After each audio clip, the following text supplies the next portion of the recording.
All right, so Matt, Yeah, you've been driving everybody here in the office crazy that's my job. because we've been hearing this sound repeatedly over and over all week. Yep.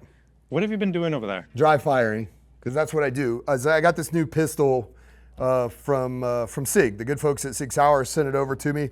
When I get a new weapon, all I do is practice. I dry fire and practice all the mechanics of the weapon over and over. So this is what you're hearing out of my office while I'm between meetings, and is just me going through a billion different mag changes. And if you look, you can see the mag wheel is already beat up from that thing going off. The bluing's already rubbed off the mag. That's because before I ever took a weapon to the range, I'm gonna work out all the mechanics first. And on top of that, you can see the blood blister on my thumb from doing as many slide releases on those things. But I want to be absolutely familiar with the trigger, the mechanisms, all those things before I go work on marksmanship. Otherwise, it's a waste. Like, why do I want to go to the range and waste ammo shooting to learn do those things? I dry fire all those things first, and once I'm totally comfortable with the weapon's handling, that's when I go and start working on the marksmanship. I know I got good shooting skills, but every weapon system is different, and that's why you got to learn every weapon system. Dry fire, dry fire, dry fire. And one thing I noticed different is that whenever you were doing it, of course, you're very proficient in it now, Yeah. but you did it differently than when I've normally seen it. Yeah. Tell me more about that. Yeah, you're talking about the way I rack the slide? Yes. That's different. I can't take total credit for that. I'll be honest with you. I learned that technique from Jerry Barnhart. Jerry Barnhart, if you don't know who he is, Google him. He's a fantastic weapons instructor. Was the champion shooter, fastest shooter in the world at one point. Just a fantastic instructor.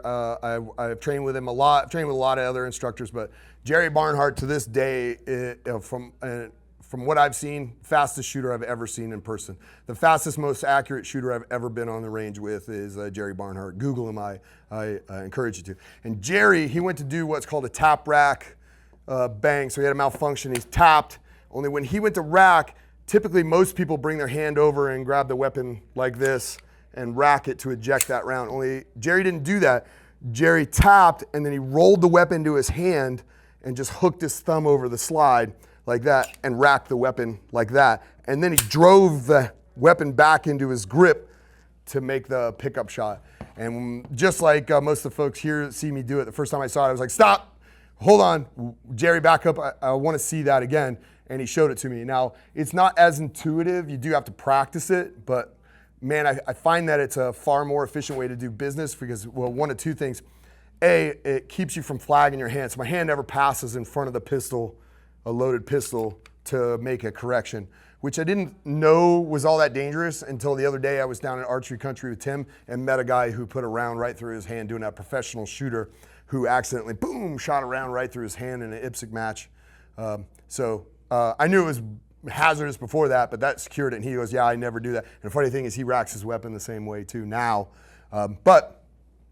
So I tap, and this way nothing passes in front of the weapon like this. Plus, I've always found it was highly inefficient to come way out of your grip to here after seeing Jerry do it, when I realized that all I have to do is bump and roll it into my grip. I just roll it right here. Now I bring my elbow up a little bit, and this keeps the ejection port northward like this, up towards the sky, and I just rack it like this. But then the nice thing is, look how close my hands are together, so I just drive it back into my grip and go back to work. I don't have to come way off and then reestablish a whole grip to go back to work. So I immediately recognized it when I did it. I said, that is efficient. It's gonna take some practice. It only took a day or two of practice, and then I've been doing it for years ever since. And I get comments on that all the time when I'm at the range, and I'll be like, tap, rack, bang. I do it like this, tap, rack, and I'm back in action, boom, boom, nice and fast. And that's how you get back on target fast. Awesome, thank you for the information. Yeah, no sweat. Yeah, practice it before you take it to the range and do it. Yeah, make sure you dry fire it. How, we're gonna keep hearing you, just keep dry firing over there in your office? Yes. Next week or two? Yeah, that's all you hear in my house too. Like I'll be in, I make this joke all the time in the course, like I'll be in the bathroom and my wife will hear me in there dry firing. She's like, are you in there playing with your gun? I'm like, no, honey, no. But I'll sit, everywhere I go, if I can do it, I always make sure the weapon's nice and clear. Live ammo's far away, magazine's far away, no kids, no animals, no distractions, and then just get zen and dry fire, because everything is about how that thing feels in your hand and getting completely accustomed to how it feels in your hand.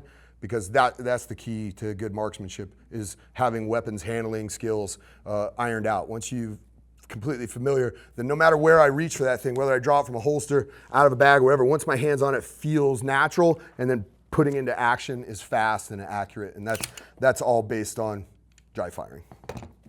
And so it's the most valuable thing you can do. It's when it comes to marksmanship and gun handling. So I highly encourage everybody to do it. And when you do it, everybody's going to think you're a maniac, just like they think I'm a maniac.